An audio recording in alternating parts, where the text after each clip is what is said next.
ঈশান এসব আড়ালে বসে করছে, আবার সামনেও আসছে না। লাস্ট 8 মাস আমি, রুহি, রিদান অনেক চেষ্টা করেছি, বাট নো রেজাল্টস। হ্যাঁ, আই নো। ইভেন ঈশান তো তোমার ইউবি মিথার বাবাকে ভয় দেখিয়ে মিথিকে একজন 35 বছরের নারী পাচারকারীর সাথে বিয়ে দিচ্ছিল। ইয়েস স্যার, বিয়েটা হয়েছিল আমি খবর পেয়ে পৌঁছানোর আগেই। কিন্তু ঈশান কেন জানি না ওই লোকটাকে ট্রাক চাপা দিয়ে মেরে ফেলায়। রুহি তো এমন ইনফরমেশনই দিল, বাট মিথির সাথে কেন এমন করেছে তা রুহি জানতে পারেনি। তবে স্যার এটা শিওর যে ঈশানের মাফিয়া গ্যাংয়ের সাথে কানেকশন আছে। ইউ আর রাইট, নয়তো এতগুলো খুন একা করা সম্ভব নয়। Yes sir. সাদি, তুমি আমাদের best secret agent. I think এই কেসটাও আগেরগুলোর মতোই তুমি সলভ করবে। I am trying sir, but I know তুমি মিথির জন্য ওয়ারিড বাট সিলম্যান, ওর সিকিউরিটির জন্য তোমার বাড়ির মেইড, দারওয়ান, কুক, এসব কাজ আমাদের বেস্ট অফিসারদের রেখেছি। Thank you sir. হ্যাঁ, বেস্ট অফ লাক। আর বৌমাকে সুস্থ করে বাইরে নিয়ে যাও, সব ঝামেলা মিটলে তোমার বিয়েতে কবজি ডুবিয়ে খাবো। Sure sir. চিন্তা করো না, তোমার মাকে খোঁজা হচ্ছে, তুমি আপাতত বৌমার কাছে যাও, ওর লাইফ রিস্ক আছে। Yes sir. তারপর স্যালুট দিয়ে সাদি অফিস থেকে বেরিয়ে আবার হসপিটালের পথে রওনা হয়। মিথির কেবিনে এসে দেখে মিথি চিল্লাচ্ছে। সাদি দ্রুত মিথির কাছে এসে জড়িয়ে ধরে বলে, কি হয়েছে মিথি পাখি? সাদি ভাই, ওরা ফুপিকে নিয়ে গেছে, বাঁচান ফুপিকে। সাদি মিথিকে জড়িয়ে ধরে রিল্যাক্স হতে বলে। নার্স ঘুমের ইঞ্জেকশন পুশ করতে গেল, সাদি মানা করে আর তাদের বেরিয়ে যেতে বলে। নার্সরা বেরিয়ে গেলে সাদি মিথির কোমর জড়িয়ে ধরে, কিন্তু মিথিকে কিছুতেই ঠান্ডা করতে না পেরে মিথির ঠোঁটের উপরে একটা আলতো করে পরশ এঁকে দেয়। আতঙ্কে থাকা মিথি যেন একদম শীতল হয়ে যায়। চুপচাপ চোখ বন্ধ করে সাদিকে ফিল করে। কিছুক্ষণ পর সাদি মিথিকে ছেড়ে দিলে ওর বুকের উপর মিশিয়ে থাকে। কিচ্ছু হয়নি মিথি পাখি, সব ঠিক আছে, আমি আছি তো। মিথিও শক্ত করে সাদিকে জড়িয়ে ধরে, বলে, ফুপিকে দ্রুত বাড়িতে নিয়ে আসবেন তো? সাদি মিথির মুখটা একটু উপরে তুলে চোখের পানি মুছে দিয়ে কপালে চুমুকে দিয়ে বলে, নিয়ে আসবো, বাট এখন তোকে দ্রুত সুস্থ হতে হবে, তা না হলে মাকে খুঁজে আনতে আমাকে সাহায্য করবি কিভাবে বল? বলুন আমায় কি করতে হবে? সাদি মিথিকে ছেড়ে ওর নাক টেনে বলে। এখন আপাতত খেতে হবে। সাদি নার্সকে বলল খাবার দিতে। নার্স খাবার দিয়ে গেলে সাদি মিথিকে খাইয়ে দেয়। অল্প একটু খাওয়ার পরই মিথি সাদির হাত থেকে চামচটা নিয়ে বলে, এবার আপনি খান, আমি খাইয়ে দিচ্ছি, আপনি অনেকক্ষণ কিছু খাননি। তুই জানলি কিভাবে? মিথি সাদির মুখে খাবার তুলে দিয়ে বলে, আমি মানজিয়া মিথি, বুঝলেন, আমি সব জানি। বুঝলাম, পাগলি মিথি। আবারও পাগলি বলছেন? খাওয়া শেষ করে সাদি মিথিকে ওষুধ খাইয়ে দেয়, তারপর বলে, তুই একটু রেস্ট নে, আমি একটু বাইরে থেকে আসছি। বলেই সাদি চলে যেতে নিলে মিথি সাদির হাত চেপে ধরে। সাদি পেছনে ঘুরে মিথির দিকে ঝুঁকে বলে, কিছু বলবি? সাবধানে যাবেন আর ফুপিকে তাড়াতাড়ি খুঁজে আনুন। সাদি মিথির কপালে একটা চুমু দিয়ে চলে যায়। কথা দিলাম, খুব তাড়াতাড়ি মাকে খুঁজে আনবো। তারপর সাদি কেবিন থেকে বেরিয়ে যায়। অপরদিকে সায়মা আহমেদ, সাদির মা, হাত পা চোখ বাঁধা অবস্থায় একটি চেয়ারে বসে আছেন। দরজা খুলে ঈশান প্রবেশ করলো।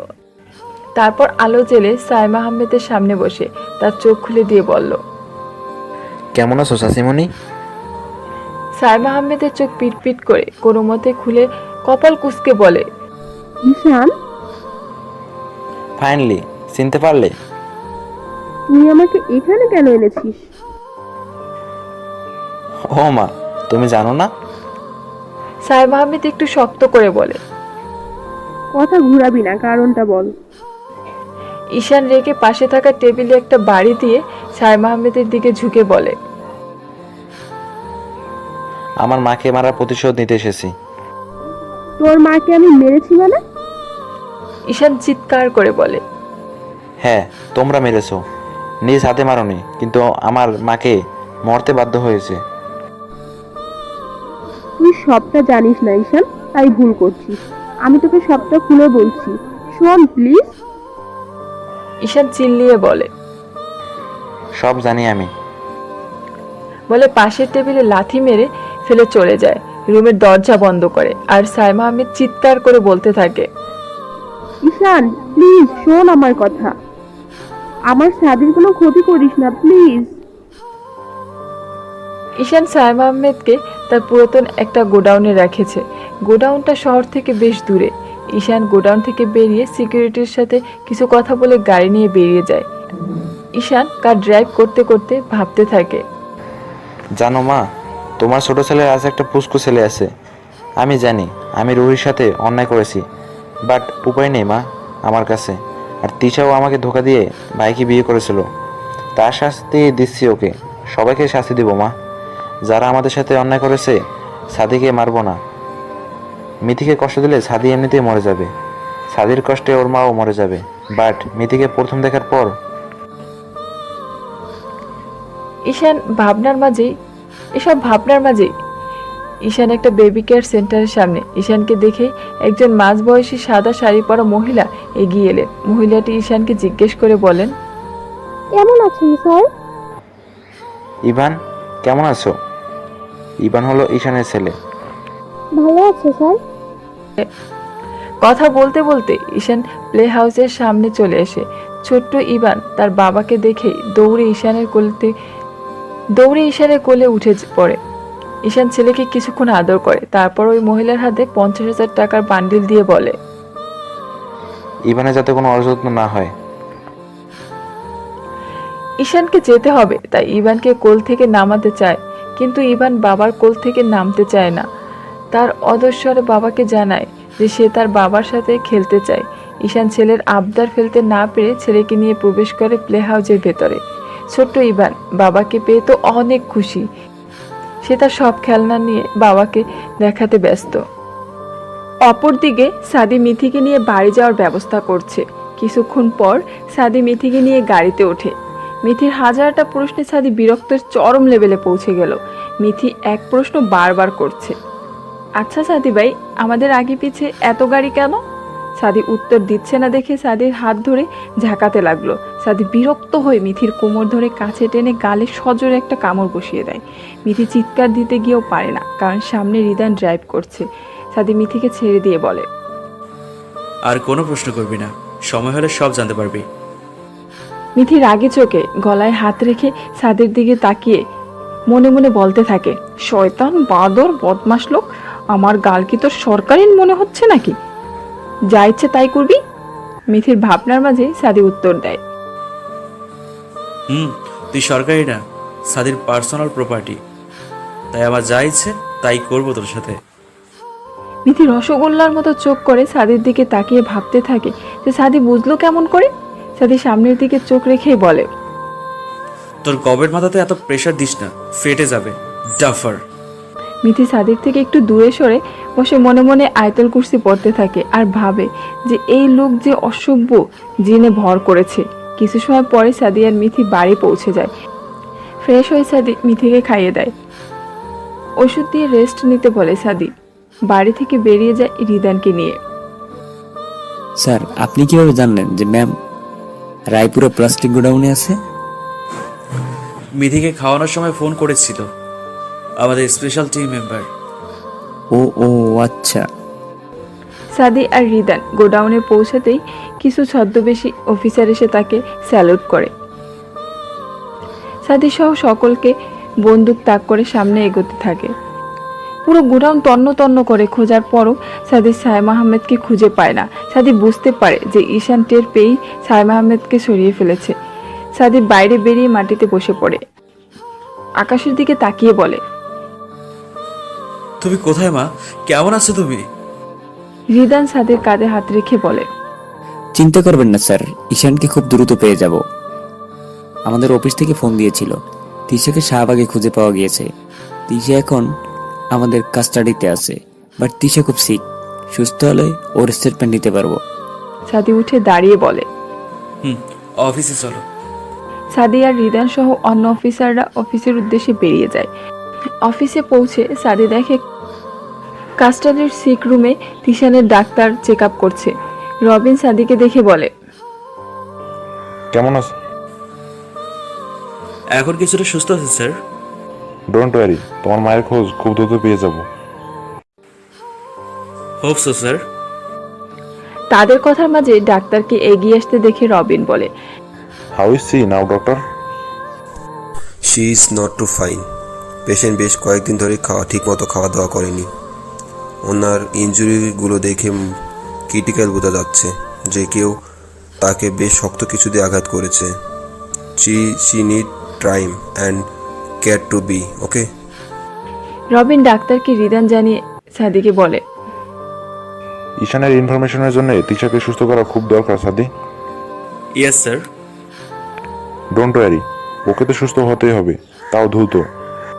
তুমি বাড়ি যাও এখন, বৌমা একা একা আছে, আর মিসেস আহমেদের দিকটা আমি দেখছি। Okay sir. সাদি অফিস থেকে বেরিয়ে ঘড়িতে দেখে রাত 11:30। গাড়িতে উঠে বাড়ির পথে রওনা দেয়। অন্যদিকে মিথি রাত 8টার দিকে ঘুম থেকে উঠে দেখে সাদি বাড়িতে নেই। মেয়েটকে জিজ্ঞেস করলে জানায় সাদি বেরিয়েছে। মিথি তার বারান্দায় রাখা দোলনাতেই বসে আছে আর ভাবছে, আচ্ছা সাদি ভাই আশেপাশে থাকলে আমার এমন অদ্ভুত ফিল কেন হয়? সাদি ভাই যখন আমায় স্পর্শ করে তখন কেমন যেন একটা অনুভূতি কাজ করে, কেন এমন কেন হচ্ছে? আচ্ছা সাদি ভাই তো বলেছিল যে সাদি ভাই আমাকে ভালোবাসে না, তাহলে কয়েকবার আমাকে স্পর্শ করলো, সব ভালো লাগে, কিন্তু এসব কি হচ্ছে? দূর। এর মধ্যে বেল বেজে ওঠে। মিথি লাফিয়ে ওঠে, সাদি ভাই এসেছে নিশ্চয়ই। দৌড়ে দরজা খুলতে গিয়ে দেখে মেয়েড আগে থেকে দরজা খুলে দিয়েছে। মিথি একটু মন খারাপ করে গাল ফুলিয়ে এক কোণে দাঁড়িয়ে থাকে। সাদি বুঝতে পেরে বলে, বুঝি আমার খাবারটা রুমে নিয়ে আয় তো, দ্রুত আসবি। মিথি খুশি হয়ে দ্রুত টেবিলে গিয়ে মেয়েদের সাহায্যে সব গোছাতে থাকে। সাদি রুমে গিয়ে ফ্রেশ হয়ে বেরিয়ে দেখে মিথি খাবার নিয়ে হাজির। বাহ, এত দ্রুত চলে এসেছিস। মিথি হাসি মুখে উত্তর দেয়, আপনার খিদে পেয়েছে তো, খেয়ে নিন জলদি। সাদি খেতে বসে বলে, তুই এখানে বস, কথা আছে তোর সাথে, খেয়ে তারপর বলবো। মিথি মাথা নাড়িয়ে সম্মতি জানায়। সাদির খাওয়া শেষে সাদি মেয়েটকে ডেকে সব নিয়ে যেতে বলে। মেয়েট বেরিয়ে যেতেই সাদির দরজাটা একটু চাপিয়ে দেয়। সাদি ভাই, ফুপির খোঁজ পেলে? পেয়েছি, পরশু রাতে মা বাড়িতে চলে আসবে। মিথি খুশি হয়ে বলে, এ তো খুব ভালো কথা। সাদি আবার মিথিকে এগোতে এগোতে বলে, তাই তো, তোকে এত ভালো খবর দিলাম, এবার আমাকে কিছু দে। মিথি পেছাতে পেছাতে বলে, আপনার তো সবই আছে, আমি আবার কি দেব? মিথি দেয়ালের সাথে গিয়ে ঠেকে যায়। সাদি দুহাত দিয়ে মিথিকে আটকে ধরে। কে বললো তোকে সব আছে আমার? সবই তো আছে, আর কি চাই বলুন, আমি চেষ্টা করব দেয়ার। ওকে, এক্ষুনি আমার ঠোঁটে 2বার চুমু দিবি, কিস করবি, তা ওইরকম ফালতু ভাবে না, আমি যেভাবে 2বার দিয়েছি ঠিক সেভাবেই। মিথি চোখ বড় করে বলে, কি? তুই চাইলে আমি ডেমো দেখিয়ে দিতে পারি আবার। হ্যাঁ, আমি পারবো না সাদি ভাই, প্লিজ ছেড়ে দাও আমায়। চুমু না দিলে কোনো ছাড় নেই, ফাস্ট কর। সাদি মিথিকে জড়িয়ে ধরে বলে, সব প্রশ্নের উত্তর খুঁজতে নেই মিথি পাখি, কিছু কিছু অনুভূতির নাম তা না জানাই ভালো। সাদির কথা শেষ হতেই মিথিও সাদিকে শক্ত করে জড়িয়ে ধরে। এভাবে কতক্ষণ জড়িয়ে ধরে ছিল তা সাদির জানা নেই, তবে মিথি তার বুকের মধ্যে ঘুমিয়ে পড়ে। সাদি কোনো মতে মিথিকে কোলে নিয়ে তার বেডে শুইয়ে দেয়। তারপর ফোন আর সিগারেট হাতে নিয়ে বেলকনিতে চলে যায়। মিথি আশেপাশে থাকাতে কয়েকদিন সিগারেট খাওয়া হয়ে ওঠেনি তার, তবে বেলকনিতে এসে সিগারেট ধরিয়ে মুখে নিয়ে দেখে কেমন যেন পানসে লাগছে, তাই সিগারেটটা হাত থেকে ফেলে পা দিয়ে পিষে বলে, এই মেয়েটা একেবারে নেশা ধরিয়ে দিয়েছে আমায়, ও নেশাতে এখন সবই পানসে লাগে, আমার সবই পানসে লাগে। তারপর ফোন আর সিগারেট হাতে নিয়ে বেলকনিতে চলে যায়। মিথি আশেপাশে থাকাতে কয়েকদিন সিগারেট খাওয়া হয়ে ওঠেনি তার, তবে বেলকনিতে এসে সিগারেট ধরিয়ে মুখে নিয়ে দেখে কেমন যেন পানসে লাগছে, তাই সিগারেটটা হাত থেকে ফেলে পা দিয়ে পিষে বলে, এই মেয়েটা একেবারে নেশা ধরিয়ে দিয়েছে আমায়, ও নেশাতে এখন সবই পানসে লাগে, আমার সবই পানসে লাগে। হঠাৎ সাদির ফোনে একটা কল আসে। সাদি ফোনটা রিসিভ করে ফোনটা কানের কাছে ধরাতে অপর পাশের ব্যক্তি বলল, হাই সাদি ব্রো, কেমন আছিস? ঈশান, ইয়েস ব্রো, ইটস মে। ভালোই চিনেছিস আমাকে। বাই দ্য ওয়ে, আমার জানের কি খবর? শুনলাম চোট পেয়েছে। সাদি দাঁত কটমট করে বলে, mind your language Ishaan, Mithi is only mine. কেন রে, সব কি টাকা দিয়ে আনলি? মি করে রেখেছিস? Shut up, just shut up. নিজের মাকে তো খুঁজে নিলি, বাট লিসেন সাদি, মিথি আমার, ওকে আমি আমার কাছে নিয়ে আসবই।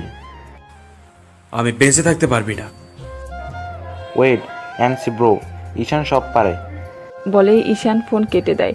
সাদিকে চিল্লাতে শুনে মিথি ঘুম থেকে উঠে যায়। বেলকনিতে এসে বেশ আতঙ্ক নিয়ে বলে, কি হয়েছে সাদি ভাই? সাদি বুঝতে পারে যে মিথি ভয় পেয়ে আছে, তাই মিথিকে কাছে টেনে বলে, কিচ্ছু হয়নি, অফিসে একটা ঝামেলা ছিল, তাই ওদের একটু বকে দিলাম।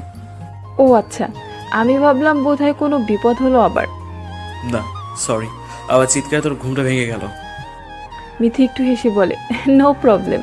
সাদি মিথিকে হুট করে কোলে তুলে নেয়। মিথি অবাক হয়ে বলে, কি হয়েছে, কি হয়েছে ভাই, কি হয়েছে সাদি ভাই? চুপ।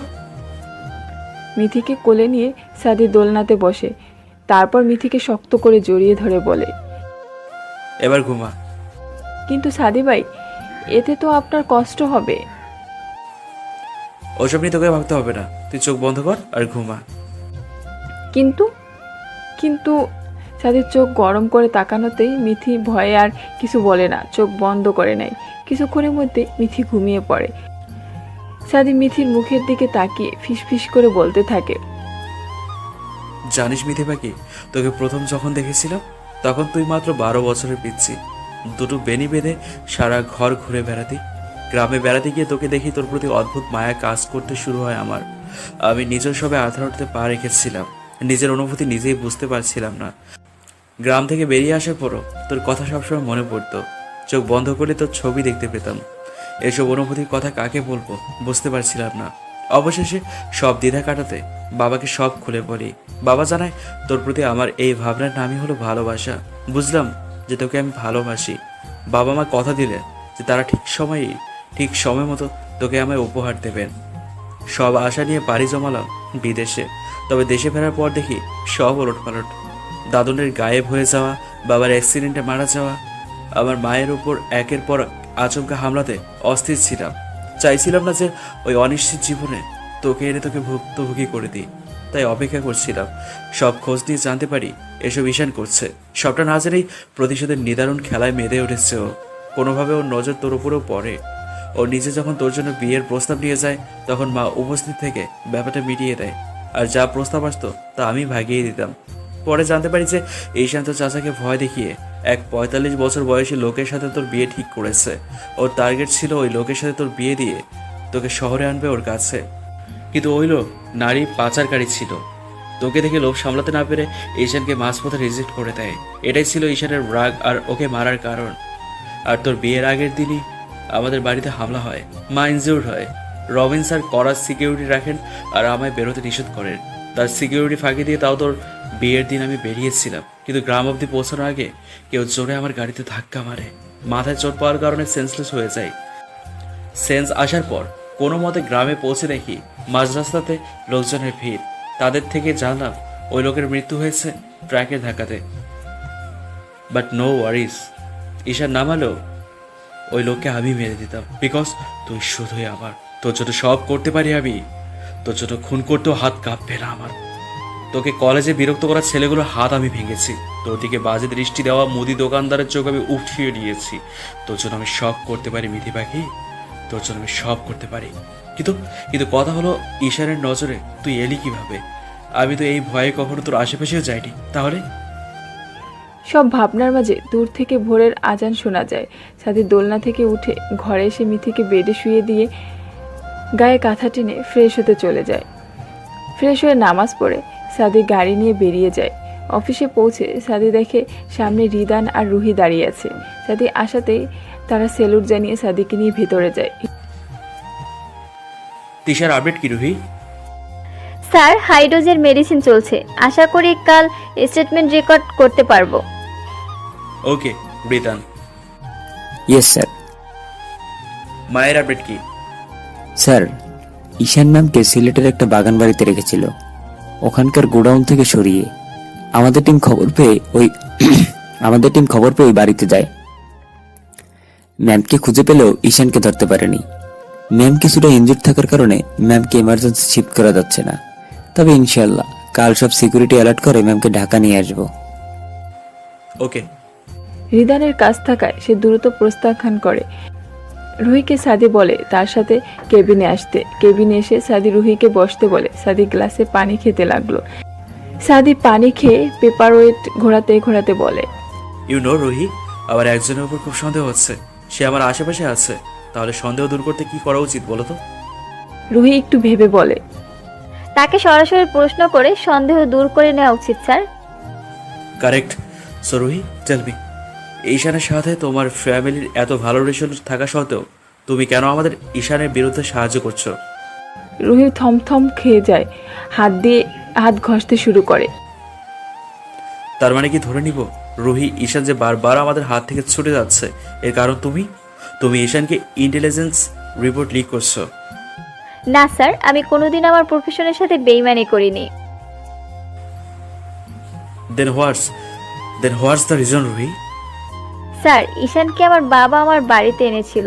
কথা ছিল ঈশান আমাকে বিয়ে করবে। ছোট থেকে বাবা সবসময় বাইরে থাকার কারণে কখনো বাবার সাথে তেমন সাক্ষাৎ হয়ে ওঠেনি। তবে মা ছিল আমার বেস্ট ফ্রেন্ড। ঈশান ইতালি থেকে ওর বড় ভাইকে মেরে আসার পর ওর আর বাপের কথোপকথন একটা রেকর্ড মা লুকিয়ে রেখেছেন। ঈশান মাকে রেকর্ড করতে দেখে নেয়। তখন মাকে ঈশান আর বাপি মিলে অনেক ভয় দেখায় যাতে মা রেকর্ডিংটা তাদেরকে দিয়ে দেয়, কিন্তু মা দিতে নাকচ করাতে ঈশান মাকে ছুরি দিয়ে আঘাত করে। কয়েকবার আঘাত করার পর মা মারা যায়। এসবই আমি নিজের চোখে দেখেছিলাম। তখন কিছু করলে ওরা আমাকেও মেরে দিত। তার কিছুদিন পর রবিন স্যার আমাকে কাজের জন্য হায়ার করেন। ইনফরমেশন গেদার করে জানতে পারি ঈশানের মায়ের সাথে আমার বাপির অবৈধ সম্পর্ক ছিল। ঈশানের মা বাপির মাফিয়া গ্যাংয়ের তথ্য জেনে যাওয়াতে ঈশানের মাকে প্ল্যান করে প্রথমে বাপি আহমেদ ভিলা থেকে বের করেন, তারপর রাস্তায় বাসের নিচে পিষে মেরে ফেলেন। আর ঈশানের এমন করে ব্রেন ওয়াশ করেন যাতে ঈশান তার সব কথা মানতে বাধ্য।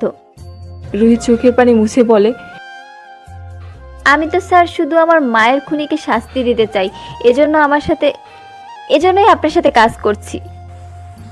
আসলে সত্যিটা জানা দরকার ছিল রুহি, একসাথে কাজ করতে হলে লুকিয়ে রেখে কাজ হয় না। Yes sir. এর মধ্যে এক গাদা ফাইল নিয়ে রিদান প্রবেশ করে কেবিনে। ফাইল কেবিনে রেখে রিদান চেয়ারে বসে পড়ে। তখন সাদি বলে, বাট রিদার আর রুহি, তোরা একটা ইম্পর্টেন্ট কথা আমার থেকে লুকিয়েছো।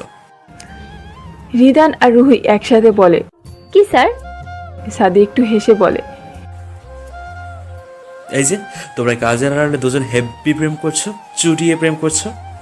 রুহি বেশ লজ্জা পেয়ে যায়। রিদান মাথা চুলকাতে আমতা আমতা করে বলে, ওই আর কি স্যার। থাক, লজ্জা পেতে হবে না। এই কেস মিটলে একটা বিয়ে করে নাও। তোমরা অনেকদিন বিয়ে খাই না। রিদান একটু বেশি হেসে বলে, স্যার, আমরা তো অপেক্ষাতেই আছি আপনার আর ম্যামের বিয়ে খাওয়ার, কারণ কেস মিটালে আপনি যে আর দেরি করবেন না তা বেশ ভালো জানি। কিন্তু রিদানের কথায় সাদি রুহি হেসে ওঠে। অন্যদিকে মিথি আজও সকালে উঠে দেখে সাদি বেরিয়ে গিয়েছে। বেশ মন খারাপ করে শুয়ে আছে। সাদিকে বার দুয়েক ফোন করে, বাট সাদি রিসিভ করে না। এসব নিয়ে বেচারা মিথির বেশ মন খারাপ। সে নিজেও বুঝতে পারছে না যে তার কেন এমন মন খারাপ হচ্ছে। সাদি আশেপাশে না থাকলেই কেন যেন তার টেনশন হয়। এসব ভাবনার মাঝেই সারাদিন কেটে গেল মিথির। মেয়ের এসে তাকে জোর করে খাবার খাইয়ে দিয়ে যায়। রাত 9টার দিকে মিথি ভাবে সাদির ঘরটা একটু গুছিয়ে দিয়ে আসবে।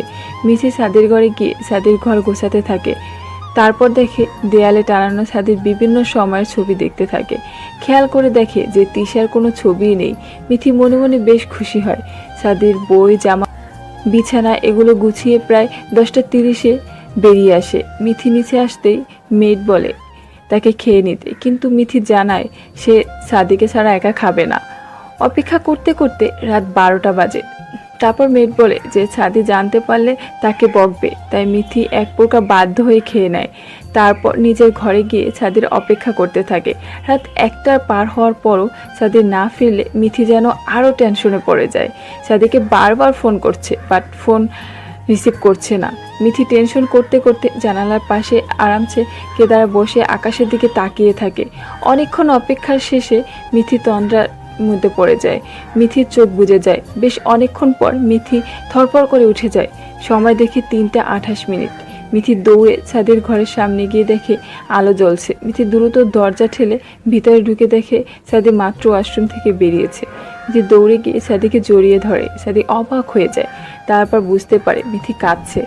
সাদি মিথিকে জড়িয়ে ধরে বলে, কি হয়েছে মিথি পাখি, বল আমায়।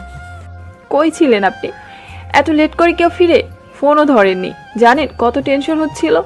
সাদি মিথিকে একটু শক্ত করে জড়িয়ে ধরে বলে, সো সরি মিথি পাখি, আমি একটু কাজে আটকে গিয়েছিলাম। আমি ফ্রেশ হয়ে তোর কাছে যেতাম।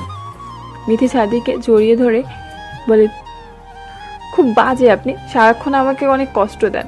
বলে মিথি বেলকুনিতে গিয়ে আকাশের দিকে মুখ করে দাঁড়িয়ে থাকে। সাদি গিয়ে পিছন থেকে মিথিকে জড়িয়ে ধরে বলে, সরি মিথি পাখি, আর রাগ করো না প্লিজ। আর এমন করবো না তো, এ দেখো কান ধরেছি। মিথি ঘুরে বলে, সত্যি তো? সাদি মিথির নাক টেনে বলে, একদম সত্যি। তাহলে এখন মহারানী এবার হেসে এই অধমকে উদ্ধার করুন। সাদি মন ভরে দেখে নেয়। মিথি হাসি থামিয়ে বলে, আচ্ছা সাদি ভাই, ফুপি কি কাল রাতে বাড়িতে ফিরছে? কালই ফিরছে। মিথি বেশ উচ্চস্বর কণ্ঠে বলে, আর যারা ফুপিকে নিয়ে গিয়েছে তাতে ডুম করে মেরেছেন? মেরেছি। মিথি একটু কপাল কুঁচকে বলে, কি? হুহা করে উত্তর দিচ্ছেন। এখন নেশা ধরে গিয়েছে আমার, যতক্ষণ নেশা না করব ততক্ষণে শান্তি নেই। মিথি চোখ মুখ কুঁচকে বলে, আপনি নেশা করেছেন সাদি ভাই? কি খান শুনি? সাদি মিথিকে শক্ত করে জড়িয়ে ধরে, কিন্তু এসবের মাঝে সাদির বেডের সাইডে থাকা টেবিলের উপর ল্যান্ডফোনটি শব্দ বেজে ওঠে। সাদি মিথিকে ছেড়ে দিয়ে বসে উঠে একটা বিরক্তির চাপ নিয়ে ফোনটা রিসিভ করে। মিথিও উঠে বসে। সাদি ফোন রিসিভ করতেই বুঝতে পারে ফোনটা রুহির। সরি স্যার, অসময় ডিস্টার্ব করার জন্য। ইটস ওকে, বলো। স্যার, তিশার সেন্স ফিরেছে। ও বারবার কোনো ইভানের কথা বলছে। এই ইভান আবার কোন ঝামেলা? আমি তো কখনো নামটা শুনিনি। স্যার, তিশাকে কি ঘুমের ইঞ্জেকশন পুশ করে শান্ত করবেন? তাই কর, একটু আলো ফুটলে আসছি আমি। Okay sir. রুহি ফোনটা রাখতেই সাদি ফোনটা জোরে টেবিলের উপর রাখে। মিথি কাছে এসে ভয়ে ভয়ে জিজ্ঞেস করে, কি হয়েছে সাদি ভাই? ইভানটা কে? ও কেউ না, অফিসের লোক। ও। তারপর সাদি মিথিকে জড়িয়ে ধরে। অন্যদিকে ঈশান বারে বসে মদ গিলছে। আজ সেই সন্ধ্যা রাত থেকে আজ যেন তার রাগ আসমান ছুঁয়েছে। ফোনের স্ক্রিনে সাদি মিথির ঘনিষ্ঠ মুহূর্তের একটি ছবি দেখে বলে, ঠিক করছিস না সাদি, এর দাম তোকে দিতেই হবে। মিতি শুধু আমার। বলেই ফোনটা আছাড় দিয়ে ভেঙে ফেলে। তারপর চিৎকার করে বলে, Mithi is mine, get ready for new tourist সাদি। আজ সকাল থেকে মিথি অনেক ব্যস্ত, কারণ আজ সাইমা আহমেদ বাড়িতে আসছে। মিথি রান্না করছে আর সাদি সে পড়ে পড়ে ঘুমাচ্ছে। বেলা যে 11:13, তাও যেন তার হুঁশ নেই। মিথি বাকি কাজটা মেয়েদের হাতে দিয়ে রওনা হলো সাদির ঘরের উদ্দেশ্যে। মিথি ঘরের দরজা খুলে দেখলো ঘরটা গুটগুটে অন্ধকার। মিথি ঘরে ঢুকে আলো জ্বালিয়ে দিল, তারপর জানালার পর্দা সরিয়ে দিল। আচমকা আলো পড়াতে সাদি চোখ মুখ মিলে উপরের দিকে তাকালো, বিরক্তির স্বরে বলল, কি করছিস বুঝি? ঘুমোতে দে। মিথি কোমরে হাত রেখে বলল, কটা বাজে খেয়াল আছে? দ্রুত উঠুন। আর 10 মিনিট প্লিজ। কিন্তু মিথির টানাটানিতে সাদি এক পর্যায়ে উঠে ওয়াশরুমে চলে গেল।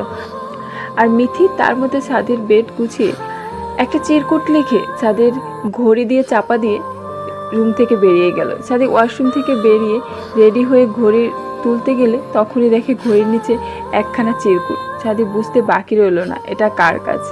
চিরকুটে পড়ে থাকা সাদি হাসতে হাসতে বলতে লাগলো, এই যে মিস্টার আঙ্কু, দয়া করে দ্রুত খেতে আসুন নিচে। সাদি চিরকুট প্যান্টের পকেটে রেখে নিচে চলে এলো। নিচে এসে সাদি টেবিলে বসে বলে, কি কি রান্না হয়েছে রে? পরাটা, ডিম আর আলু ভাজি রয়েছে, আর আপনি খেতে থাকুন, এর মধ্যে আমি চা নিয়ে আসছি। প্লেটটা সাজিয়ে তুই এসে আমার পাশে বস। মিথি প্লেটটা দিয়ে বলে, কিন্তু চাটা? ওসব পরে হবে।